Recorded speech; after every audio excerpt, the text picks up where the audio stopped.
संभाजीनगरमधील दिग्गज नेत्यांनी रुग्णालयात जाऊन मनोज जरांगेंची भेट घेतली। संदीपान भुमरे, संजय शिरसाट आणि अंबादास दानवे यांनी रुग्णालयात जाऊन जरांगेंची भेट घेऊन त्यांच्या तब्येतीची विचारपूस केली। खासदार संदीपान भुमरे यांनी जरांगेंची आधी भेट घेतली आणि त्यांनी बोलताना हैदराबाद गॅझेटचा फायदा होणार असल्याचा विश्वास व्यक्त केला। राज्य सरकारच्या जीआरमुळे मराठ्यांचा फायदा होणार नसल्याचं प्रकाश आंबेडकर म्हणाले। सरकारने मराठा समाजाची फसवणूक केल्याचा आरोपही प्रकाश आंबेडकरांनी केला। कुणबी जात नसून व्यवसाय असल्याचं सुप्रीम कोर्टाने आधीच म्हटलं असल्याचंही प्रकाश आंबेडकर म्हणाले। तसंच हैदराबाद आणि सातारा गॅझेट 20 वर्ष जुना आहे, त्याचा काहीही फायदा होणार नसल्याचंही त्यांनी म्हटलेलं आहे। मराठा समाजाला हैदराबाद गॅझेटमधून काहीही मिळणार नसल्याचा दावा प्रहारचे बच्चू कडू यांनी केला। पक्ष फोडाफोडीसाठी जे कौशल्य मुख्यमंत्री वापरतात तेच कौशल्य मराठा आणि ओबीसींसाठी का वापरत नाही असा सवाल बच्चू कडूंनी केला। हैदराबाद गॅझेटियर भटक्या आणि विमुक्तांनाही लागू करा आणि एसटी प्रवर्गातून त्यांना आरक्षण द्या अशी मागणी उपराकार लक्ष्मण मानेंनी केली आहे। या मागणीसाठी 10 सप्टेंबरपासून लक्ष्मण माने आझाद मैदानात उपोषणाला बसणार आहेत। पुण्यात पत्रकार परिषद घेऊन त्यांनी ही माहिती दिली। तर राज्य सरकार मराठ्यांना आरक्षण देण्यासाठी हैदराबाद गॅझेटियरची अंमलबजावणी करत असेल तर मग भटक्या विमुक्तांसाठी सुद्धा हे गॅझेटियर लागू करून त्यांना एसटी प्रवर्गातून आरक्षण द्यावं अशी आग्रही मागणी लक्ष्मण मानेंनी केली।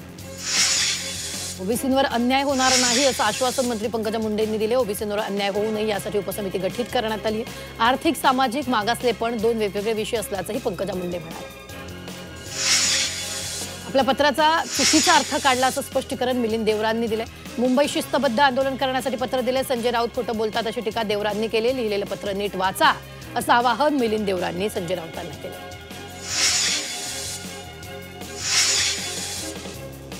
बातमी अजित पवारांनी केलेल्या मोठ्या विधानाची। काही निवडणुका जानेवारी महिन्यात जातील, कदाचित त्याचा अधिकार निवडणूक आयोगाला असणार आहे। तर जानेवारीत नवीन बॉडी येण्याची शक्यता असं उपमुख्यमंत्री अजित पवारांनी सांगितलं। आधीच निवडणुका होण्याची गरज होती, मात्र कोर्टात प्रकरण सुरू असल्यानं निवडणुका लांबल्या असं अजित पवारांनी सांगितलं।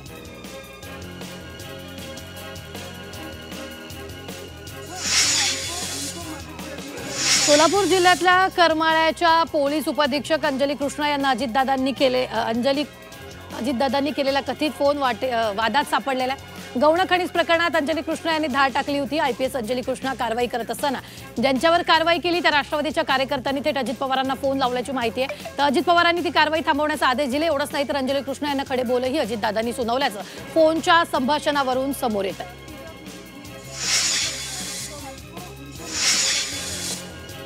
अंजली दमानी यांनी अजित पवारांवर निशाणा साधल्यानंतर आता उपमुख्यमंत्री अजित पवार आणि आयपीएस अधिकारी अंजली कृष्णा यांना धमकी देण्याच्या घटनेचे राजकीय पडसाद उमटत आहेत। तर शिवसेना उद्धव बाळासाहेब ठाकरे पक्षाच्या उपनेत्या सुषमा अंधारे यांनी या प्रकरणी नाराजी व्यक्त केली आहे। तर अजित पवारांनी शेतकऱ्यांची बाजू ऐकण्याचे निर्देश दिले, त्यात काय चूक असा सवाल राष्ट्रवादीचे आनंद परांजपे यांनी उपस्थित केला। नवी मुंबई मनपाच्या सार्वत्रिक निवडणुकीसाठी जाहीर करण्यात आलेल्या प्रारूप प्रभाग रचनेत मोठ्या प्रमाणात त्रुटी आहेत, याचा एका पक्षाला फायदा होईल असा आरोप करत भाजपने यावर आक्षेप घेतला। मनपा अधिकाऱ्यांची भेट घेऊन प्रारूप प्रभाग रचनेविरोधात आपल्या हरकती आणि सूचना नोंदवल्यात। कमीत कमी त्रुटी असलेल्या पर्यायी प्रारूप प्रभाग रचनेचा आराखडा यावेळी मनपा अधिकाऱ्यांना देण्यात आलाय। त्रुटी दूर न केल्यास कोर्टात दाद मागणार असल्याची प्रतिक्रिया भाजप नेत्यांनी दिली आहे। मुंबईत घर विक्रीचा विक्रम झाला। यावर्षी जानेवारी ते ऑगस्ट या काळात 99,000हून अधिक घरांची नोंदणी झाली आहे। घर नोंदणी झाल्यामुळे या काळातला सर्वाधिक मुद्रांक महसूलही गोळा झालेला आहे। राज्याच्या नोंदणी महानिरीक्षक आणि मुद्रांक नियंत्रक कार्यालयाकडून ही माहिती मिळालेली आहे। मुंबईतील चेंबूरच्या टिळकनगरमध्ये म्हाडाची 144 नवीन घरं बांधण्याचा निर्णय घेण्यात आला। ही 19 मजली इमारतीत घरं असणार आहेत। यात अल्पगटासाठी 74 तर मध्यम गटासाठी 70 सदनिका असणार आहेत। भूमिपूजनानंतर घरांच्या बांधकामाला सुरुवात करून 2.5 ते 3 वर्षात घरांचं बांधकाम पूर्ण करण्याचे मुंबई मंडळाचं नियोजन आहे।